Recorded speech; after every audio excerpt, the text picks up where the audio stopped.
Hey guys, it's Joanne here, and this is the place to be to consciously choose and create your happiest life. And today we're talking about number 3 in this multi-part series that I've been doing. And so number 1, the last one we did was all about identity and whether it's your sacred self or your learned self that's driving the car in this moment. So today is all about, hey Ernestine, so today is all about reconnecting to our intuition and starting to have faith that you actually know what's best for you.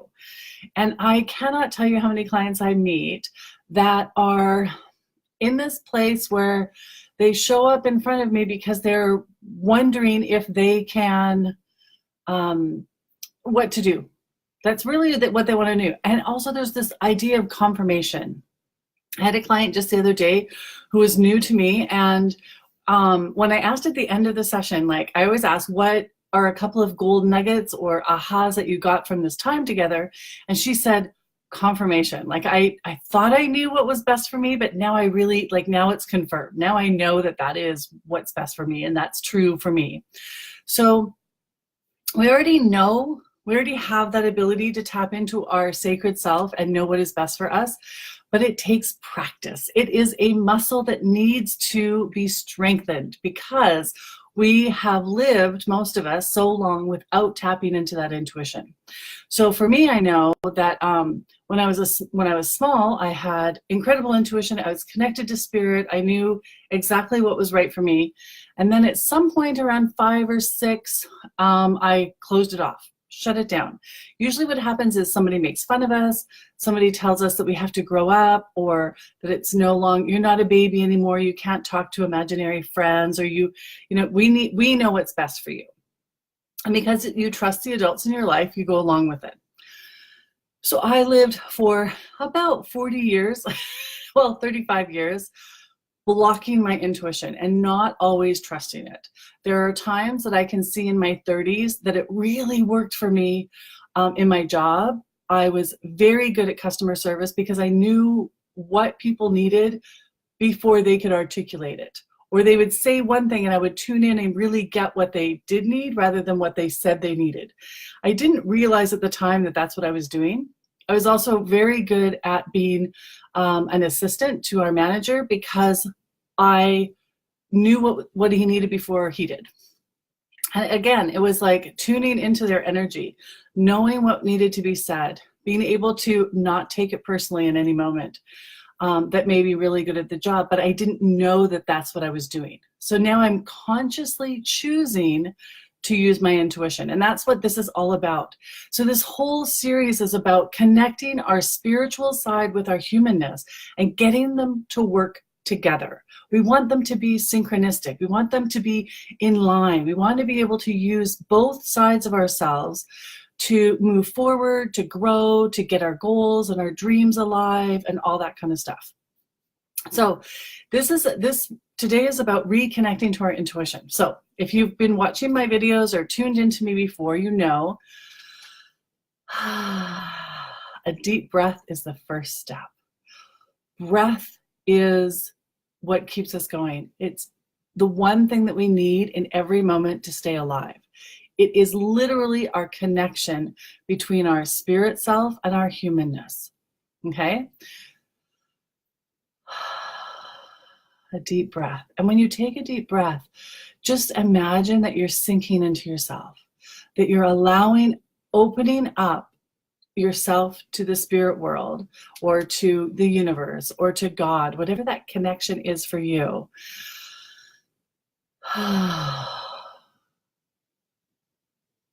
And then you can ask the question. So it's always about the question, what do you want to know? What bigger question do you want to answer? So say that we're having a challenge at work and you need to solve this problem, or there's something that you need to be presenting or working on. So you want to connect to yourself to know what's good for you. Now, let me give you a couple of clues. One, the answers will not always make sense. They just won't. Sometimes you will be guided, or you'll get this knowing like, oh, I don't know why, but I think this is a bad idea. Like my gut says no to this, let's try something else, or let's try it from a different angle.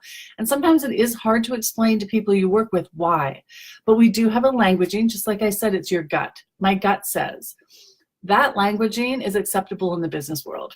In almost every situation, my gut feeling says is acceptable in a business situation.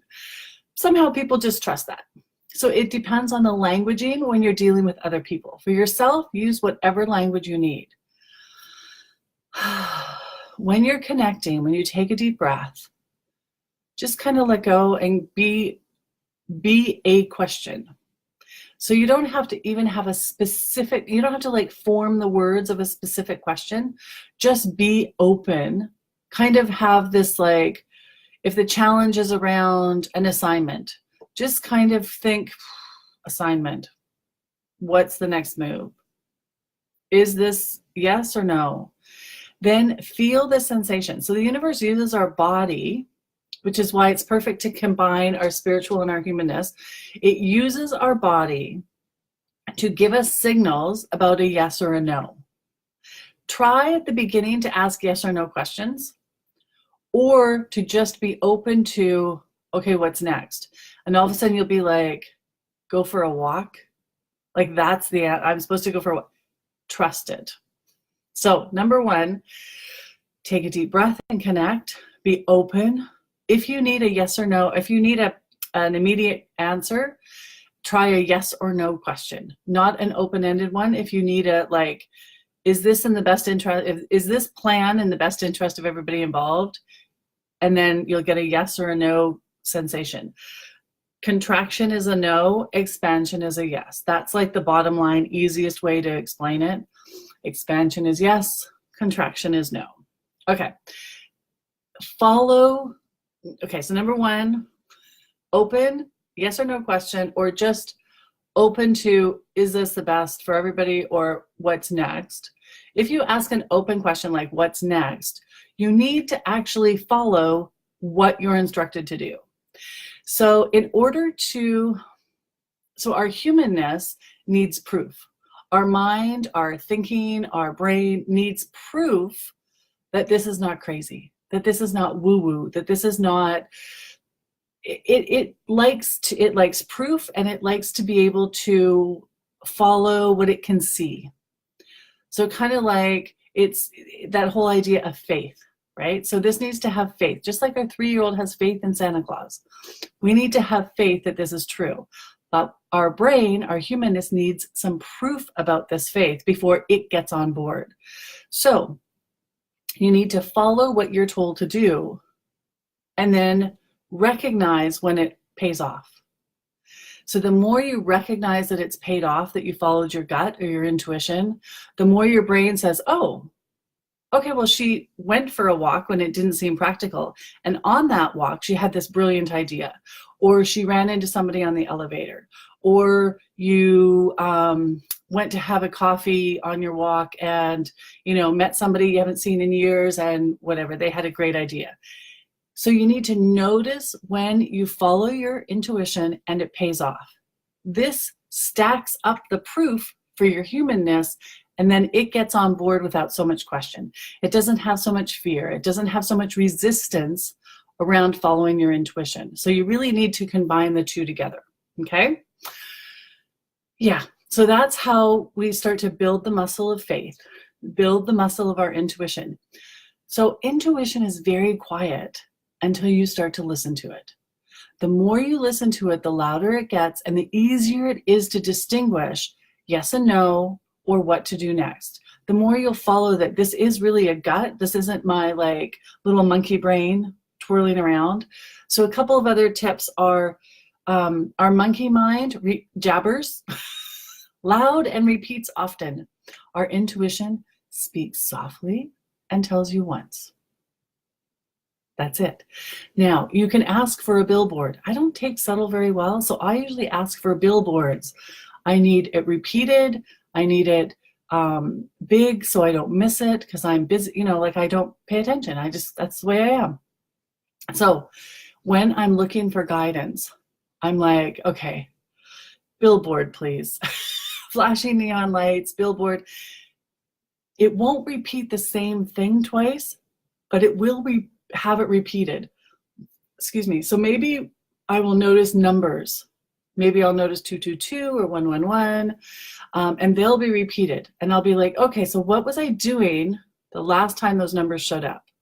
What was I thinking about? You know, and then all of a sudden they show up again and again and again. Or maybe it's a song on a radio.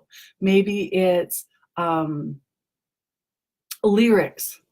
So maybe you'll get an intuitive hit about calling somebody, and then you'll hear a song on the radio about calling. Then maybe, you know, the phone will ring and there's nobody there. So you'll get repeated messages, but not in exactly the same form.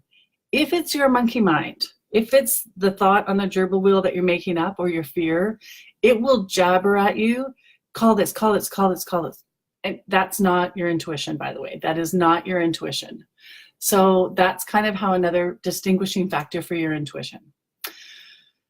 Yeah, I guess that's it. So step 3 in the process is really, okay, so step number 1, oops, now I don't have my notes anymore. Okay, step number 1, oh yeah, define happiness. Was your definition of happiness or success? Because if we don't have something in the GPS, how are we gonna know we got there, right? Number 2 was identifying your sacred self and your learned self so that you know who's driving the car. Step 3 is reconnecting to your intuition. So it's really about the roadmap, watching the roadmap, because, oh yeah, okay, I remember this. So we've already set the GPS with our definition. Now we've identified who's driving the car. Step 3 is really about following the steps that are given to you. So the same thing in our car, and if you follow me, you'll know you've heard this before. Setting your intention is setting the GPS. But just like the GPS in your car, the universe works exactly the same way. It gives you one direction at a time. That's it. It will not give you the whole, it won't highlight the route on the roadmap. It doesn't. It gives you one direction. Go for a walk. You need to follow that direction in order to get the next one. Now, don't be worried if you miss it. Don't panic that you think you've gone in a circle. The universe will use everything at its disposal, which is everything, right, to loop you back around just like the GPS in your car. So if the GPS in your car says, get into the left lane, and you don't because there's traffic or you didn't hear it, you didn't understand in time, it will tell you a new direction coming up to get you back on track. Okay? Same with the universe. If you make a turn that wasn't in the plan, it will either loop you around, put somebody else in your path, as long as you stay open, as long as you continue to connect to your intuition, and as long as you continue to be open to instructions. So you need to be open to guidance, open to listening. And you can say, okay, got it. I did not go for a walk. Now I feel stuck again. I don't know what was going to happen on that walk, but here I am sitting in my office with a pile of work, and I could have gone on the walk. So now, okay, I got it. I blew that one. What's the next move? Then you follow the next instruction, okay? So don't get stressed about you didn't follow an instruction or you missed something or whatever. It will use everything at its disposal, which is everything, to get you back on track, okay? So as long as you set your destination by your definition of happiness or success and how it feels, the universe will guide you there. Okay, so this is number 3. So watch out for the next one. It'll be up soon. And if you have any questions at all, please put them in the comments. Any ahas or golden nuggets that you got out of this video or any of the ones before. And if there's a topic that you want to discuss, please put it in the comments. Be sure to share this video or any others with anybody else you like and would be interested in this kind of thing. And if you haven't yet, please like my page. I will see you guys all soon. I love you. Mwah. Have a fabulous week.